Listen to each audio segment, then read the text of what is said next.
Welcome filmmakers, fans, and friends to Indie Cinema Showcase, your #1 source for filmmaking, conventions, and everything in between. I'm Christina Carmona. And I'm Nando. Together we'll be bringing you the best and brightest that Florida has to offer with a focus on Central Florida.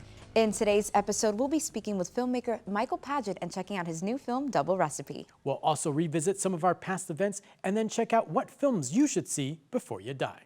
All right, let's get things started. Twins Helen and Maddie love to play games, but are unprepared when the tables are turned. So for today's Show Us Your Shorts film, we present Double Recipe, directed by Michael Padgett.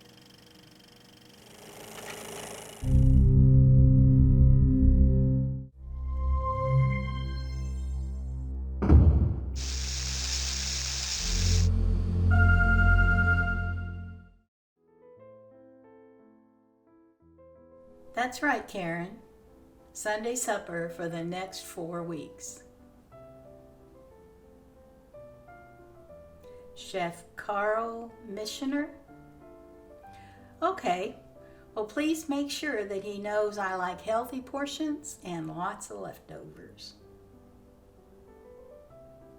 Okay, I'll call you in a few weeks to schedule the next chef. Thanks. Have a yummy day. Carl was one of many. I usually let them cook for the month. Don't you mean we? We let them cook for the entire month. Yes, of course, Maddie. I meant we. Like I was saying, Carl was one of many. We like to mess with them. Nobody gets hurt, and we get to have a little fun. And if they're nice, we give them a nice tip. And maybe something more. Oh, hush up, Maddie. When was the last time you put out something more? Welcome to my kitchen, Chef Carl. The cooking utensils are here in this basket next to the knives. There's more down here in this drawer. I was wondering if I could hang out while you were cooking, Chef Carl. I always like to watch cooking shows, and I thought maybe I could pick up a few pointers from you. It's fine with me if you want to hang out, Mrs. Singer. I hate to cook alone. I'll be delighted to show you some pointers. Oh, please don't call me Mrs. Singer. My name is Helen. I mean, we will be cooking together. Very well, Helen. Then I insist that you call me Carl, just like old friends. We may not be friends yet, but we are old. Hey, speak for yourself. I saw this over here, Helen. Wow, it's heavy. What is this? Oh, that's an award a friend of mine got. She said and gave it to her. I use it to tenderize meat.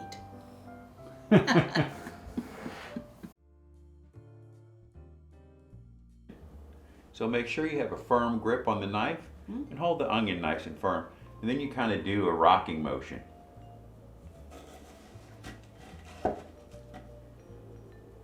Like this? Excellent. Thank you. I see. Oh, Carl, I didn't realize sausage was on the menu tonight. I did not either, Mrs. Singer. But maybe I can work it in. What's with the Mrs. Singer? I thought we'd agreed on Helen. The menu's fine like it is. Maybe sausage next week? Well enough, Helen. I am at your service. But please, I prefer Chef Carl. I worked pretty hard to get this title. Sure, Chef. I thought we were like old friends. Maybe a beer will loosen you up? All of my friends call me Chef. And thanks for the offer, but I am not supposed to drink with clients. By the way, I noticed this over here. Can you tell me what this is? I thought I mentioned this last week. It's an award given to one of my friends. I use it to pound meat and sometimes to smash nuts.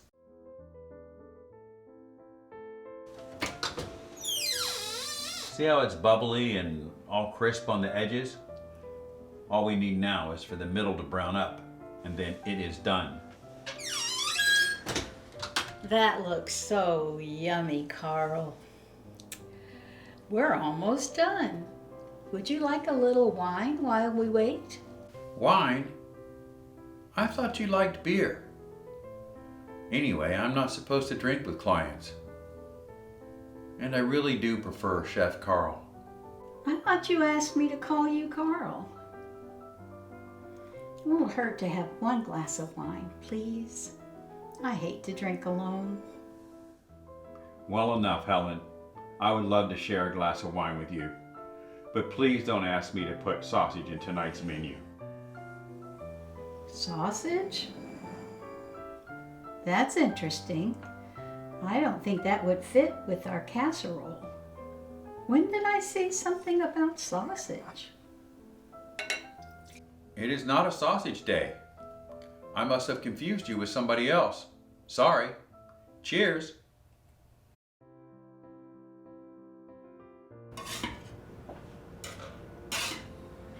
Oh, Chef, can you come here for a moment?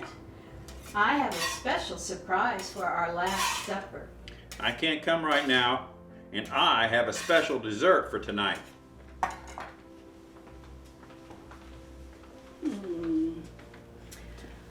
Well, we have a bigger surprise than that. Did you say we? Yes, me and my twin sister, Helen. Ta-da! Oh, goody, it's sausage night. Chef Carl, I sure hope you've got enough sausage for both of us. I'm actually Maddie. There's two of you? What are you looking at? Of course, Jagor felt something right away, something about his alien psyche. Now, this is where it really gets to be fun. I was surprised for sure, but, well, you'll see. You ladies are pretty sneaky. Your surprise has caught me completely off guard. However, as they say, resistance is futile.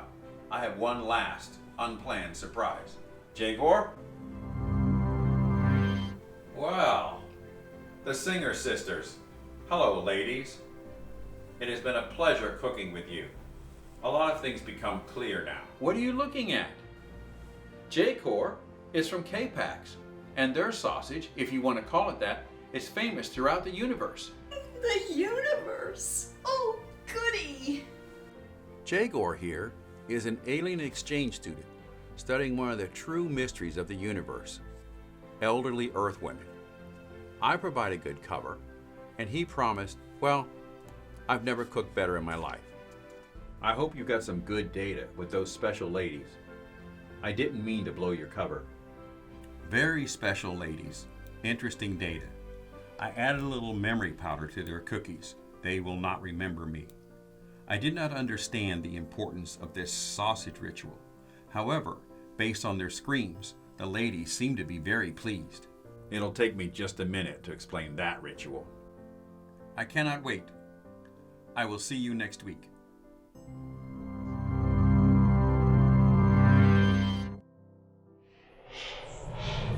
Our next guest didn't start shooting films until he retired from NASA as an electrical engineer.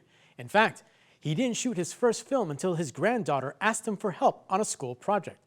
He read a bunch of film books and did his first film in 2019 for the 48-Hour Film Project. And he's only gotten better over time. So for today's Industry Insight, we sit down with Michael Padgett. Hey everyone, we are in the studio with our friend and filmmaker, Michael Padgett. Michael, thank you for chatting with us today. Quite welcome. It's gonna be so fun to dig deep, right? Cool. Yeah. All right, so how did you get started in the industry? Or what is your background? Well, so by training, I'm an engineer, an electrical engineer. I went to FTU, which is now UCF, and then I worked for NASA and some various other aerospace companies. And a few years back, I decided to pick up video and started doing some of that. And one of my granddaughters wanted me to help her learn how to do films. And I had been shooting video, but I hadn't done any films, nothing with a script.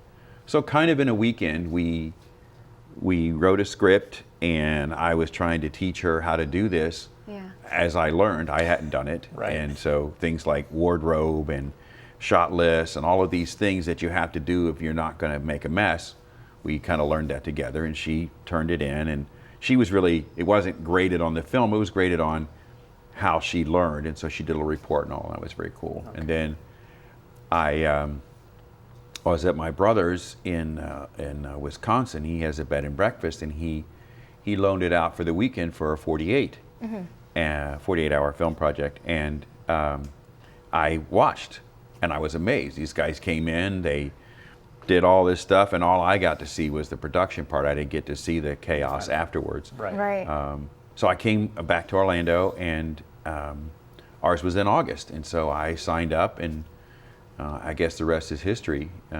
Was in 2019 is when I first did one. It was hectic. I did it by myself, and turned it in, and got to watch it being screened. It was very exciting.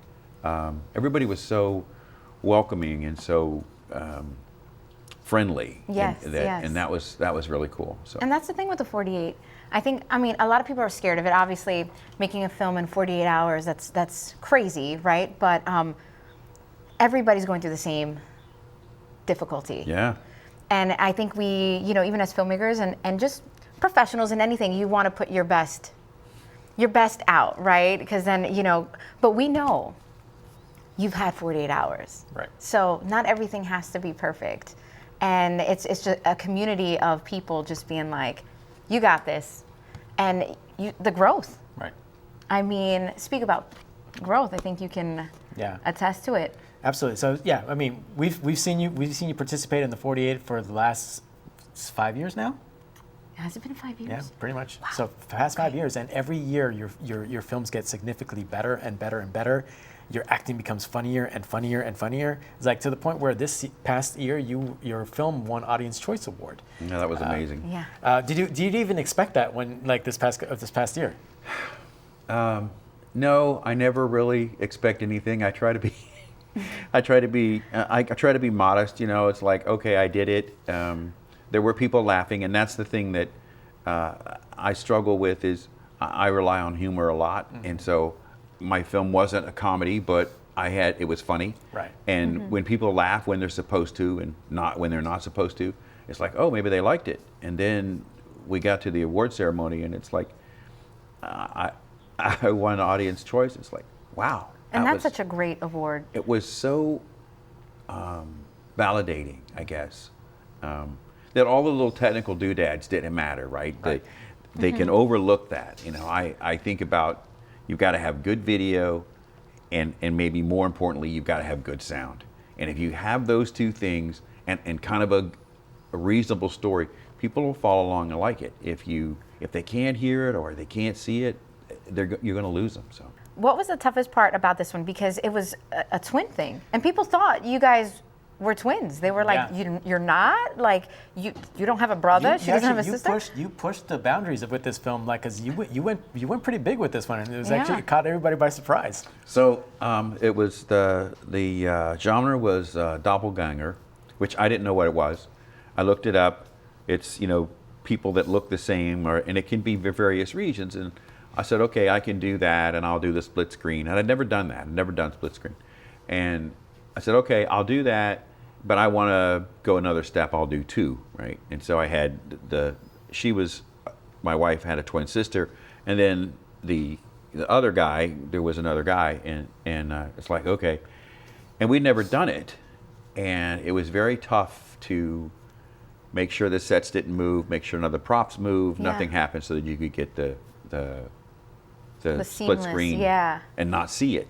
Yeah. And we always run into technical difficulties. One take, there was no sound, and it's like, okay, we got to go back, and something had moved, and so you can't just shoot half. You got to go back and shoot both halves. It was fun. It was challenging. How was editing this one for you? Like, was it a little bit more time consuming than the previous ones? Well, it was. I have learned though to work on things so that I have less post to do. So I work on making sure that the lighting and the color balance is right when I shoot it, so I don't have to go fix that on every scene.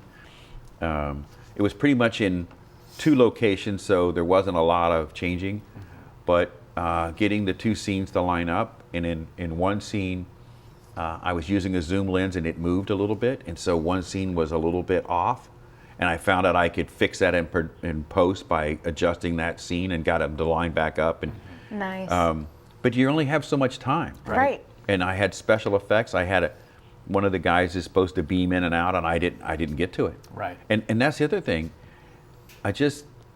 You do what you can, and then you turn it in. Right. You know, and I tell people I start turning them in like at 4 o'clock in the afternoon. As Yeah. soon as I have something that I can screen that meets the requirements, I turn it in, and then I edit and turn it in and edit. So I think I turned in like 4 this time. Yeah. You did. Yeah. I remember that. Yeah, we kept were like, seeing- Michael's kept seeing- first. Yes, we love that. We every love time. that. We always see you're the first one to always upload Yes. upload onto the server. So And we're talking about your film and your past films. Where can someone find your work? So I post my stuff on Vimeo. The name is Golden Wedge, and if you search for Golden Wedge on Vimeo, you can find me.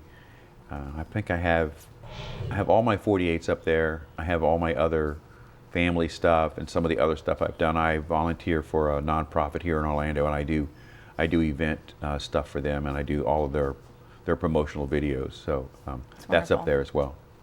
Nice. Well, Michael, thank you for stopping by and chatting with us. I cannot wait to see what your next film is. I know you're already signed up for the 48, so it's a definite. It's going to be great. I have no doubt. Okay, thanks for inviting me. Of course.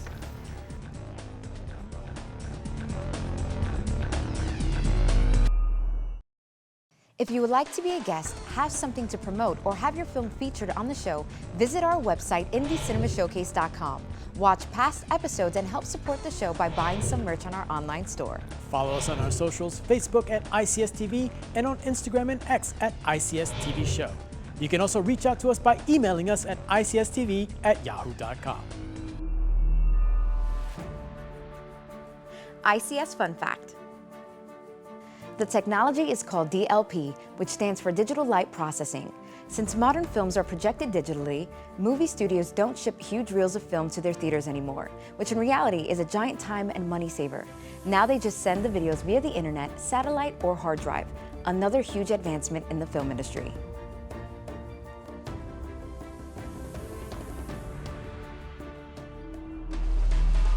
Welcome back. Now it's time for our segment we like to call On Location with ICS. In this episode, we visit Freakshow Horror Film Festival and speak with showrunner Robert Massetti.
All right, guys. So we're here at the Freakshow Horror Film Festival. I'm here with Rob. Rob, thanks for having us again this year. Absolutely. So tell us a little bit about what's been going on this year at the Freakshow Horror Film Festival. Oh, it's, every year we try to, one up. And this year we got a lot of attending filmmakers, just diverse slate of films from all over the world, from the United States, here locally and in Europe. So it's been fantastic. Now, have you noticed the difference as far as like some of the films coming out like internationally, like this year coming around? Yeah, we get a lot from Australia, some from Sweden, and we got some submissions from like India, but they didn't make it into the festival. But we are noticing that we're getting a lot more international films, so it's been great, it's been awesome. Now, do you ever find yourself like, with the horror film festival, you're kind of stuck in like in a genre? It's like, do you find yourself lacking in films, or do you find yourself that you're receiving a lot of films and making it harder for you to choose what you're actually going to be screening at the festival? Yeah, we get a lot of diverse horror films because we have dramatic ones and we have comedies, and then we have some that are just weird. Right. And so my personal favorite one. Yes, weird ones. yeah, like this movie that's shown at the festival called Kick Me is really just out there, really out there. But it just incredible work. That's why I like doing the festival. We get all these diverse films. I get to see all these films I probably wouldn't get to see anywhere else, and that's why I encourage people to come out and support independent horror films and festivals, so you can see these movies because they deserve to be seen. They're incredible. Now, speaking of filmmaking itself, like you yourself are a filmmaker, like Yes. What projects do you have going on currently? I'm working on this movie. It's called Wish, and it's a short film. But what we're hoping to do with it is, get it out there and see if people like it, and then develop it as a feature if I can get traction on it. It's about a demon that lives under a street light at the end of this creepy street that grants people wishes. But of course, it comes with a price. You piqued my interest. So if folks want to find out more information about the Freakshow Horror Film Fest or even get tickets, where can they go to? Just go to freakshowfilmfest.com. All the information's there. If you want to catch up with what I'm doing, just go to fearfilm.com. And you can see all of my films there. Well, I actually have my own platform. You can see a lot of my short films. It's at fearfilmplus.com. Well, thank you once again. Guys, be sure to check out some of his films. Me, as a horror fanatic, I'm definitely going to be checking some of those out. And also be sure to check out the Freakshow Horror Film Festival right here in Orlando.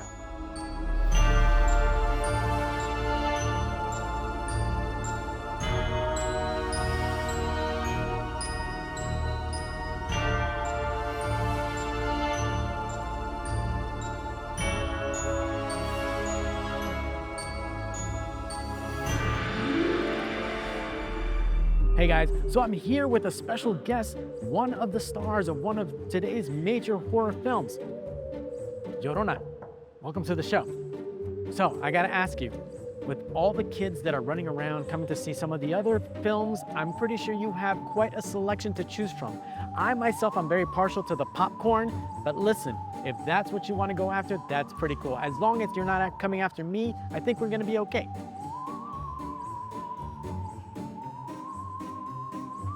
For somebody who's supposed to be screaming, you're really, really quiet. I get it. Your camera shot. We'll let you be, and I'm just gonna. You're pretty. Pretty. Oh my God! Oh my God! Oh my God, guys!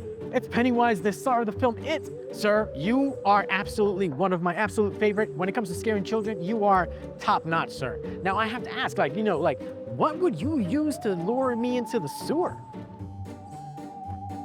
I guess pizza would probably lure me to the sewer, like perhaps candy. Candy would definitely lure me to the sewer. I'm sure if you tied a string to like $1 and dragged it, that would lure me into the sewer. You know what? Even coffee would probably lure me. It doesn't take much to lure me to the sewer, is basically what I'm saying. But I know you're a very busy person, so I'm gonna let you haunt children. I'm gonna go check out some of the films. I would say catch you on the flip side, but I don't really want to see you anywhere near my room.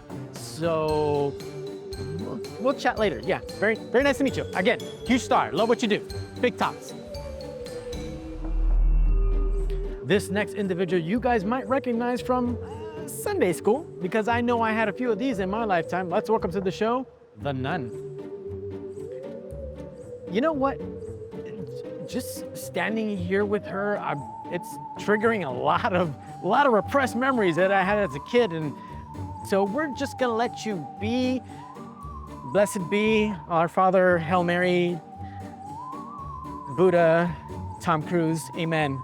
Thank you for your time, ma'am. All right, everybody. Thank you for coming out. And I want to especially thank the filmmakers who've traveled far and wide to be here. I can't tell you how much that really means to me. It gives me the reason to keep continuing this festival, getting to meet all the great filmmakers that come here and all the horror fans that come to the festival. So thank you very much for coming out. Appreciate it.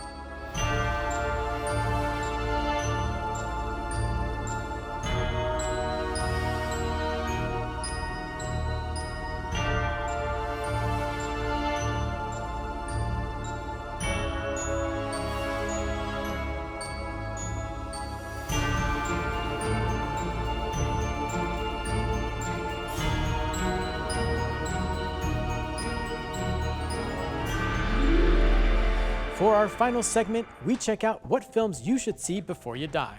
For this week's film, we travel back to 1974 for the film Blazing Saddles, directed by Mel Brooks. The film stars Cleveland Little, Gene Wilder, Harvey Korman, Slim Pickens, Madeline Kahn, Mel Brooks, and Dom DeLuise. Now, you can't talk about comedy on celluloid without mentioning Mel Brooks, the visionary behind Young Frankenstein, Spaceballs, and The Producers. His best film remains the righteously politically incorrect Blazing Saddle, a spoof of the Western that confronts race head-on. Brooks, whose contract gave him final cut, declined to make any major changes that Warner Brothers executive wanted.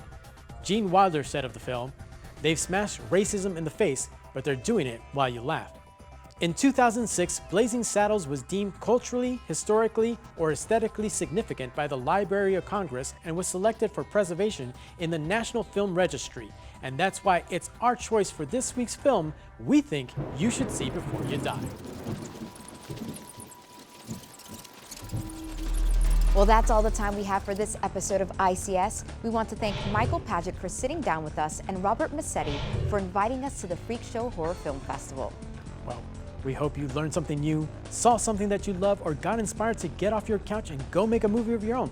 Who knows, it might be good enough for us to screen on the next Indie Cinema Showcase. And don't forget to follow us on our socials, Facebook at ICS TV, Instagram at ICS TV Show, and YouTube at Indie Cinema Showcase. And if you want a chance to have your work, event, convention, or film festival featured on ICS, send us an email at icstv@yahoo.com. Until then, the set is closed, and as they say in the film industry, that's a wrap.